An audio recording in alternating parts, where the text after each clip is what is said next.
आप सभी छात्र छात्राओं का आज की कक्षा में स्वागत है। उम्मीद करती हूँ आप सभी अच्छे होंगे, स्वस्थ होंगे। तो आज हम पढ़ेंगे राजनीतिक विज्ञान। आपकी जो पुस्तक है राजनीतिक विज्ञान की, उसका नाम है लोकतांत्रिक राजनीति। तो आज हम पहले अध्याय से लोकतंत्र का क्रमिक विकास से आज हम अपनी पढ़ाई शुरू करेंगे। तो आपका जो पहले अध्याय का नाम है लोकतंत्र का क्रमिक विकास, आपको समझना जरूरी है लोकतंत्र है क्या। धीरे धीरे हम और अच्छे से समझेंगे इसके बारे में, पर शब्द में ही समझ में आ रहा है। लोक मतलब लोग, तंत्र मतलब एक शासन, एक व्यवस्था, लोगों का शासन जिसमें लोगों की मर्जी हो। ठीक है, तो इस अध्याय को आगे समझने से पहले हम इसका परिचय जान लेते हैं कि हम इसको कैसे पढ़ेंगे और क्या क्या पढ़ने वाले हैं। तो जैसे कि आपको स्क्रीन पे भी सामने नजर आ रहा है, लोकतंत्र का विकास और विस्तार। ठीक है, लोकतंत्र का कैसे विकास होता है, उसको कैसे वो आगे बढ़ता है धीरे धीरे, वो हम समझेंगे। लोकतंत्र की चुनौतियाँ कि जब किसी देश में लोकतंत्र का शासन होता है तो उसमें क्या क्या चुनौतियाँ आती हैं। ठीक है, उसके बाद हम समझेंगे जनता का संघर्ष। जब लोकतंत्र के खिलाफ अगर ऐसा कोई और शासन सामने आता है तो जनता कैसे संघर्ष करती है, क्या जनता लड़ती है, जनता विरोध करती है, तो ये हम जानेंगे। इसमें जनता का संघर्ष जो हमारा आगे देखेंगे हम। लोकतंत्र की पुनर्स्थापना, लोकतंत्र की वापसी।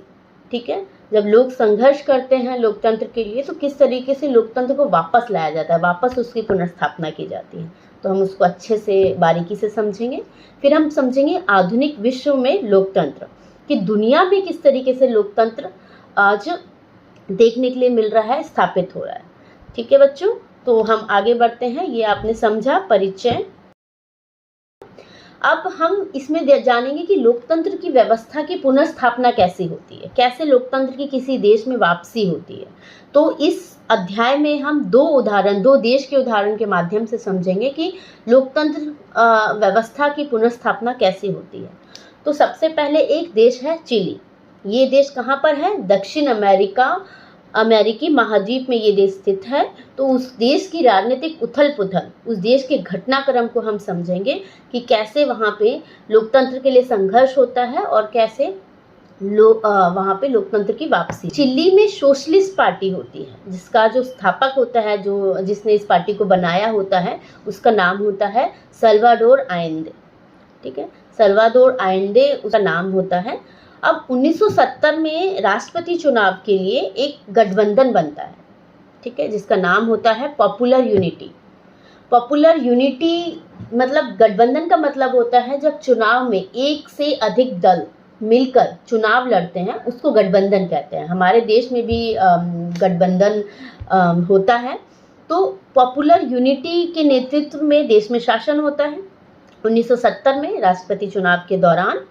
अब जो सल्वाडोर आयेंदे होते हैं वो अपने शासनकाल में सुधार कार्यक्रम चालू करते हैं। ठीक है, समाज सुधार कार्यक्रम चालू करते हैं। जैसे वहाँ के जो मजदूर होते हैं उनकी दशा के लिए नीति लाते हैं। शिक्षा में जो शिक्षा का सिस्टम है, जो शिक्षा का प्रणाली है, उसमें सुधार करते हैं। भूमि आवंटन, जैसे कि किसी के पास ज़्यादा भूमि है तो उसको बांटने का काम करते हैं। बच्चों के लिए सुधार कार्यक्रम चलाते हैं। तो ये सब वो सुधार करने के लिए कार्यक्रम चलाते हैं, नीति लाते हैं। अब उसी समय क्या होता है, देश की जो आर्थिक नीति होती है वो बहुत ख़राब होती है। आर्थिक नीति मतलब महंगाई बढ़ रही है, बहुत ज़्यादा उथल पुथल है, लोगों को खाना नहीं मिल रहा है, बुनियादी चीज़ें पूरी नहीं हो पा रही हैं, वो सारी दिक्कतें होती हैं। और आयेंदे क्या करते हैं, जो विदेशी कंपनियां हैं वो उनका विरोध करते हैं। वो कहते हैं कि देखिए, विदेशी कंपनियां आएंगी, देश में जो संसाधन है उनको लूट के ले जाएंगी, वैसे भी देश की अर्थव्यवस्था खराब है।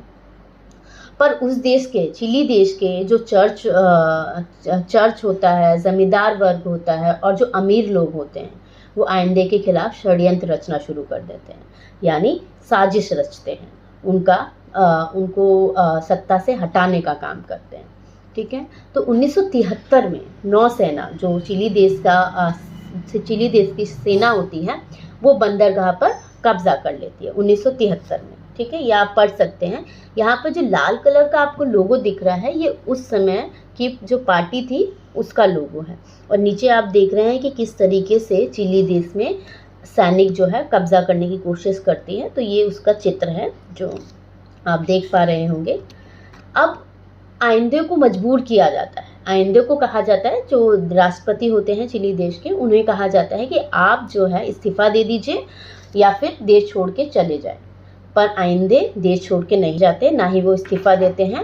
इस्तीफा देने से वो साफ इनकार कर देते हैं, पर देशवासियों के नाम वो एक संदेश छोड़ के जाते हैं।